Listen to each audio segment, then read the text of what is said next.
आपके medical exam में work force related जो प्रॉब्लम आते हैं चार तरह से पूछे जाते हैं, जिसमें पहला है work done by constant force, दूसरा है work done by variable force और थर्ड टाइप का प्रॉब्लम आता है work done by conservative force से। तो फोर्थ टाइप का प्रॉब्लम पूछा जाता है work done by non conservative force से। लगभग हर बुक में आपको अलग अलग से इन चारों को एक्सप्लेन किया गया है, लेकिन कंफ्यूजन तब हो जाता है जब इन्हें आपस में हम कंपेयर करते हैं।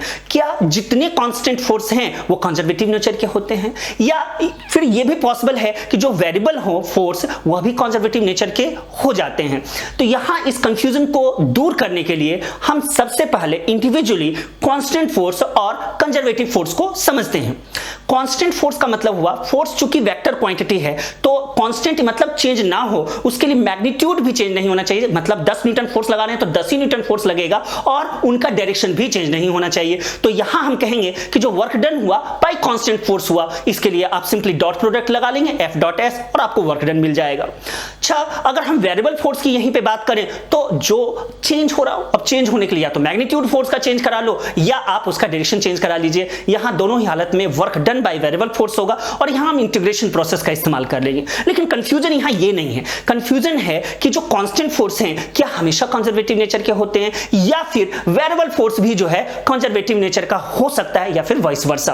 अब हम समझते हैं work done by conservative force. Conservative force का वर्क डन डिफाइन किया गया है कि वो पाथ इंडिपेंडेंट होता है। मतलब अगर मान लीजिए एक बॉल को h हाइट तक ऊपर लिफ्ट करके ले जाएं तो वर्क डन हो गया mgh, तो दूसरे या किसी तीसरे रास्ते से भी सेम हाइट तक ले जाएं तो वर्क डन जो होगा mgh ही होगा। इसका मतलब है कि ग्रेविटेशनल फोर्स जो है वो कंजर्वेटिव फोर्स है, क्योंकि वो पाथ पे डिपेंड नहीं करता है। एक और तरह से हम कंजर्वेटिव फोर्स को डिफाइन कर सकते हैं कि एक कंप्लीट साइकिल में जो नेट वर्क डन होता है, टोटल वर्क डन होता है, वो जीरो होता है। मतलब अगर मान लीजिए ऊपर से नीचे अगर ब्लॉक को ले जाएं mgh वर्क होगा, तो नीचे से ऊपर ले जाएंगे तो माइनस mgh वर्क होगा, यानी कि टोटल एक कंप्लीट साइकिल में टोटल वर्क डन जीरो हो गया। तो हम यहां कह सकते हैं कि वर्क जो है यहां जो ग्रेविटेशनल फोर्स है वो कंजर्वेटिव फोर्स है।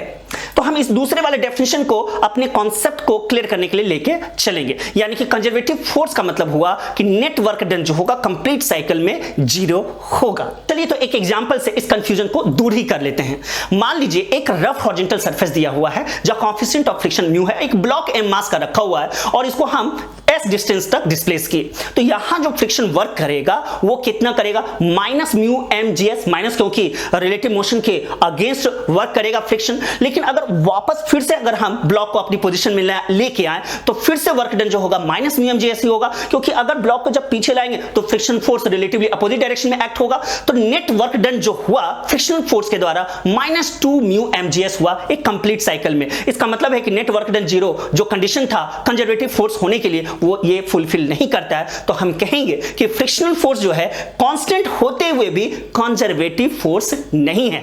अब एक और एग्जांपल लीजिए, जैसे स्प्रिंग फोर्स का लेते हैं। अब यहां स्प्रिंग फोर्स तो आपने पढ़ा होगा माइनस kx होता है, यानी कि x जो है कंप्रेस करेंगे x चेंज होगा तो फ्रिक्शनल यहां स्प्रिंग फोर्स जो होगा वो चेंज होगा।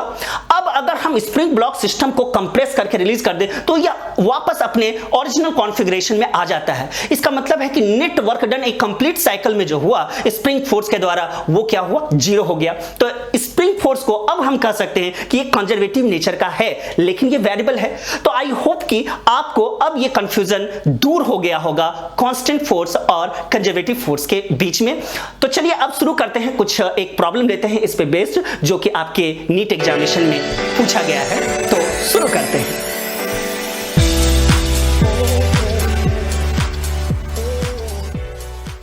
प्रॉब्लम को देखिए, यहां आपको क्वेश्चन में फोर्स दिया गया है 20 + 10y और लिमिट भी दे दिया गया है y1 0 से लेके y2 1 मीटर तक और आपको पूछा गया है वर्क डन।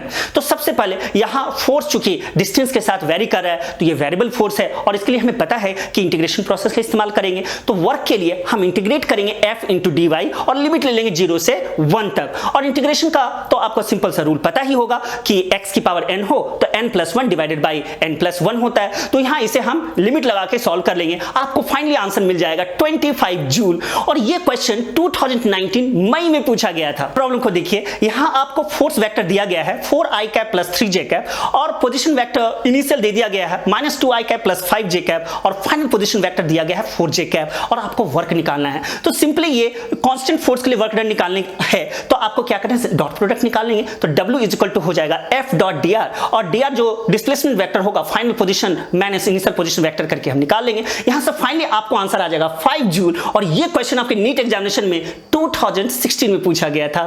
तो ऐसे क्वेश्चन आप सिंपली कर सकते हैं।